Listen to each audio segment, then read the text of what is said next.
ગુરુદેવ, ચંદુ બાપુ, આદરણીય દયાલદાસ બાપુ, માતાજી, શામપુરથી પધારેલા નિરોધ સંપ્રદાયના આચાર્ય એવા દિલીપરામ મહારાજ, જે સંતો નામી અનામી મંચસ્વ છે એ બધાના ચરણોમાં હું લાખ વખત વંદન કરું છું.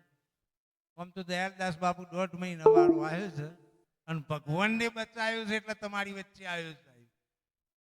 સાહેબ આયા તમારી ખબર લેવા, પણ પરમાત્માની કૃપા અને પ્રકાશરામ મહારાજીઓના અસીમ આશીર્વાદ મારા ઉપર વરસી રહ્યા છે તાળીઓના ગળગાટ સાથે.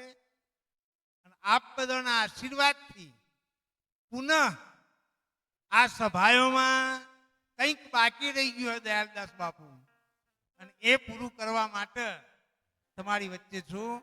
પણ પ્રકાશરામ મહારાજે સંતગીરી મહારાજના પુનઃ આશીર્વાદથી આજના પર્વ ઉપર જે આજનો કાર્યક્રમ રચ્યો છે ને એમના ચરણોમાં પણ હું લાખ વખત વંદન કરું છું. આપના સદવિચારો શિક્ષક હોવા છતાંય આધ્યાત્મિકતા અને શિક્ષણ વચ્ચેનો સંબંધ એ પ્રકાશરામ મહારાજે સાબિત કરી. અને આજે પરમાત્મા શું છે, વિશ્વની અંદર કંઈક તત્વ એવું છે કાપડી અંદર રહેલી બધી ક્રિયા ચલાવી રહ્યો છે.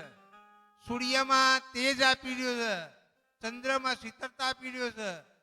જયસિંહ બાપા કહેતા કે ભેંસના 25 મણ મોસમાંથી દૂધની ધાર છૂટી કરવા વાળો, બાળકના જન્મતા પહેલા માતાના શરીરમાં દૂધની પ્રાપ્તિ કરવા વાળો કોક તત્વ મહાપુરુષ આપણી વચ્ચે છે એવો કાશી વિશ્વનાથ. અને આજે શિવરાત્રી નિમિત્તે આપણે બધા ભેગા થયા છીએ. સદગુરુદેવ ચંદુરામ મહારાજ અને મંચસ્વ જે મહાપુરુષો છે એ આપણને ઉદ્બોધનની વાતો કરશે, પણ અહમ ગાળી દેજો સાહેબ.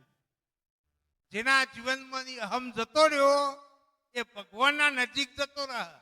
તમારા આ વિશ્વમાં કોઈ નડે એવું નહીં, કુટુંબ નહીં નડે એવું, નાત નહીં નડે એવી, જાત નહીં નડે એવી, પણ માત્ર અહમ. રાવણના આઈ એમ સમથિંગ નો જ ભાવ હતો કે મારા જેવો બીજો કોઈ છે નહીં, હું કંઈક છું અને મારા વડે વિશ્વ ચાલી રહ્યું છે. આવું 72માં કોઠામાંથી કાઢી અને સંતોના ચરણની રદ થઈ જજો સાહેબ.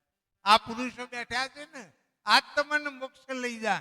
આજ ગાડીઓ તમને તમારા સ્ટેન્ડ ઉપર સુધી પહોંચાડી દેશે, પણ એમના ઉપર વિશ્વાસ કરો. આજ પરમાત્મા છે. આવું આટલું કહી આજે શિવરાત્રી પર્વ ઉપર પ્રકાશરામ મહારાજે સમગ્ર કુટુંબ પરિવાર મળી આ કાર્યક્રમ રાખ્યો. મને કીધું તું કે બાપુ મેં બાધા રાખી છે કાશી વિશ્વનાથની, તમે એક વખત સાજા થઈ અને મારા આશ્રમમાં આવ્યો તો પહેલો આવ્યો છું બાપજીઓ. એ મારા ઘેર ખબર લેવા આવ્યા એટલે મારા ઉપર ખૂબ હેત, મારું પ્રેમ એમને જે જાળવ્યું છે એમના ચરણો વંદન કરી, બધી સભાના ચરણો વંદન, મારા સંતોના ચરણોમાં હું લાખ વખત વંદન કરી મારી વાણીને વિરામ આપું છું. સદગુરુદેવ.